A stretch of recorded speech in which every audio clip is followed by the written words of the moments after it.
Many of you are going through what is going to cause many people to have to look again.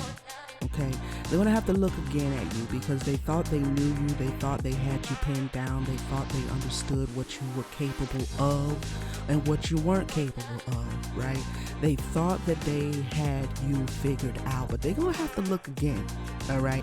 And they're going to have to investigate the nature of who you are again. They're going to have to adjust themselves to the new you. All right. Many of you actually need to do a reintroduction of yourself to many people around you, whether it be on your job, in your family. It could be people you grew up with since you was knee high to a duck's butt. It doesn't matter how long you have known them. This new version that the mother is birthing out of you right now is going to need a reintroduction. Because most of the people around you are going to think that you're just the same old you. You have the same old attitude problems. You have the same old over niceness. You are the same old doormat. You are the same more punching bag for them to bully upon. They think that you are the same woman. And the mother is saying, not only are you not the same, but you will never be that woman again.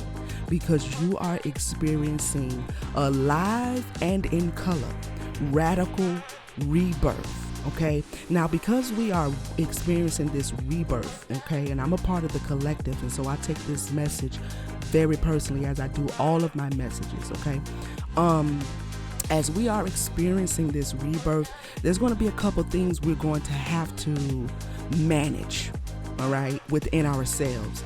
And what we have to understand is that this rebirth, this being born again, is going to require that we learn how to take a chance on the things that we want to produce and bring forth in our life. Not because we just have to take a risk. See, this is really not a risk, is what I'm hearing her say. It's really not a risk. You know, we have to redefine some things, and sometimes using certain terminology like take a chance or take a risk. We have to make sure that those terminologies actually apply to what we're getting ready to walk into.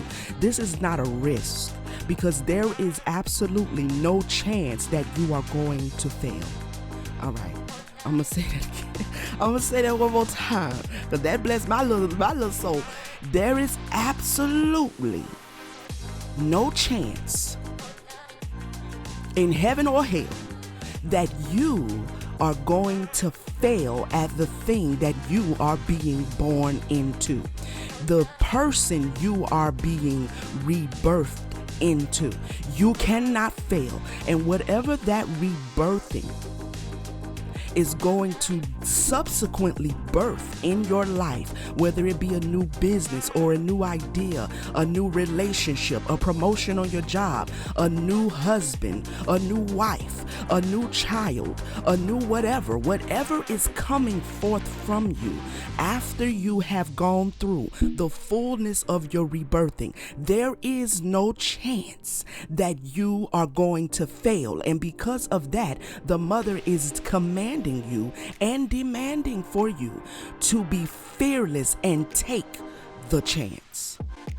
We often talk about the new beginning, but we don't talk about the preparation for the new beginning. And I'm not talking about, when you're in the season of healing and, digging up those things in your heart and your spirit and your mind that you have to, sit aside. That is a part of the preparation, right? But I'm talking about when you have done those things, when you have done the shadow work, when you have done the isolation period, when you may still technically be isolated, but your ancestors and your spirit team are letting you know that you have done the work. They are celebrating you. You are celebrating yourself. You are resting in a certain proudness for your ability to go through the hard time, to go through the hard cycle.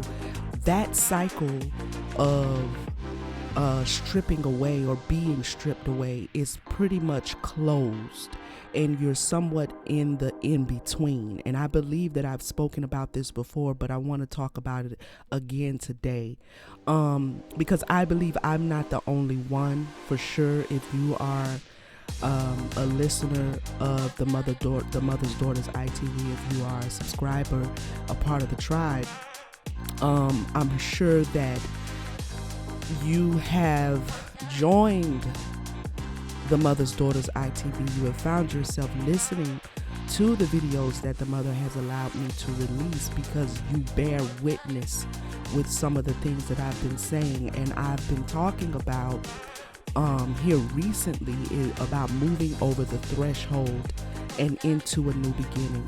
When you are standing at the door, about to walk out of the past and into a new future, you can find yourself having to prepare while being at the threshold, just about to step over.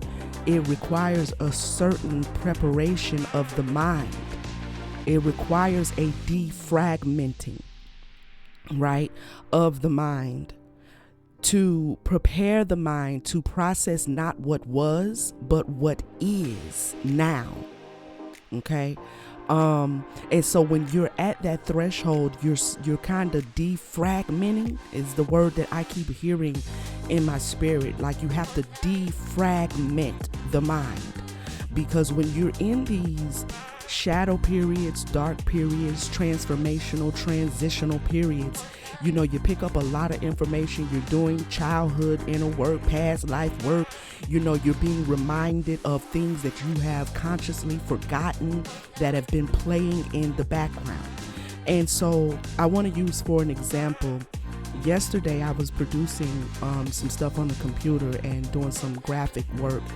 And anybody who does graphic work, you know that when the computer system is not working correctly, doing graphical work on the computer, graphic design on a computer where the system is not running correctly, is one of the most frustrating things you will ever experience as it relates to working with a computer. Okay? Because when the computer system is not running smoothly, the amount of processing that it takes for the computer to bring your graphical vision into fruition is very tedious for the computer to process. Okay, and this is going to bless me even as I give it, because I'm receiving it and recording this as I'm receiving it. This is not something that I sat down with for 2 days and said, okay, well, now let me go record it. I'm receiving this right now, this message. Okay. And so yesterday I was doing graphic work on the computer, and my computer, it has been telling me for days, low disk space, low disk space, low disk space. And I'm like, okay, I'll get to it later. Because I really hate having to clean up the files, because I'm going to be honest with you, I don't be knowing what files I can get rid of and what files I need to keep. Because there's certain files on your computer that if you delete that file, it will alter and completely mess up the processing of the computer. So if you're not familiar with what files are needed and what files are not, you run the risk of deleting the wrong file. And so when it comes to the files on my computer, especially like, on your C drive and stuff like that, and the ones that you recognize because you put that file on the computer, those are easy. Like, oh yeah, I don't need that no more. Oh, I don't need that app no more. So on and so forth. But when you get into like the real back behind the scenes and you start seeing all of these, just randomly named files, and you don't know what they are, where they come from, and if the computer actually needs that file, right? And so the computer had been telling me, you got low disk space, we need more space. And I'm like, okay, I'll get to it later, because I really want to that shit. But yesterday I was doing graphics, and I ran into a processing issue with what I was trying to create. And I had no choice. But to do the best I could with going into the disk space on the computer and deleting what no longer served me, right? What no longer served, it was taking up space on the computer and it was not needed for the computer. And so I also had to run what's called a defragmentation of the computer. I had to defragment the computer so that the computer functions and runs more cohesively.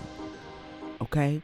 And so this is a beautiful example of what we have to do sometimes when we are standing at the threshold of our new beginning, about to step over, but we're at that phase where we now have to defragment the mind.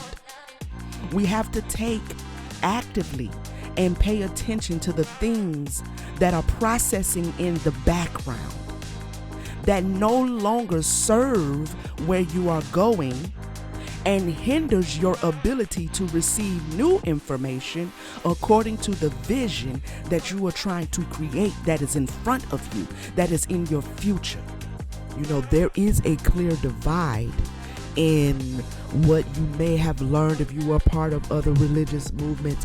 If you were part of Christianity, y'all know I speak mostly about Christianity because that is where my background is most prominent. So there's a clear divide in what you will have learned as a Christian and what you learned as a spiritually awakened soul.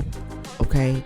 Because the idea that your growth in God is that your growth or your right standing with God is proven by the things you have or don't have in the tangible realm, right? In the tangible world, then you know, if you have a lot, it says, they say, well, you've been blessed by God. God has blessed you. I live an upright life, so God blesses me. He gives me the things that I need, all of the stuff. You understand what I'm saying? Like in Christianity, you are taught that your spiritual righteousness is proven or disproven by the things you have. Now, they don't just come right out and say that like I just said it, but it's weaved in the concept. If you pay really close attention, even when they use scriptures like in Malachi, when he talks about the tithes and the offering, and then it says, if you don't give it, basically, I'm paraphrasing, but if you don't give it, you will be cursed with the curse. You know, in Deuteronomy, about all the curses and how I will bless you and I will bless the land. If you abide by my rules and my regulations, I will give you the territories and this and da da da da da. And if you don't, then I will send destruction and famine. And so Christians are ingrained with the idea that based on the way their money is looking, or the way their life is looking as it relates to how much they have and don't have, that is an indication as to whether they are in right standing with God. Now, on the spiritually awakened side, it is the polar opposite. In other words, the more spiritual mature person understands that having things or not having things is by no means an indicator as to whether you are actually properly spiritually evolved. And to be honest, the more you spiritually awaken, truly spiritually awaken, and you start seeing the false matrix for what it is, which is predicated upon things and houses and cars and jobs and bills and marriages and divorces and all of that rigmarole, right? The false matrix is predicated upon all of that. So the more you spiritually awaken, the more you can see that the things are what's trapping you or tethering you to the false matrix. Thank you for watching. Please check into the playlist on our channel for the full-length episodes, and I'll see you guys on the next one. Peace, family.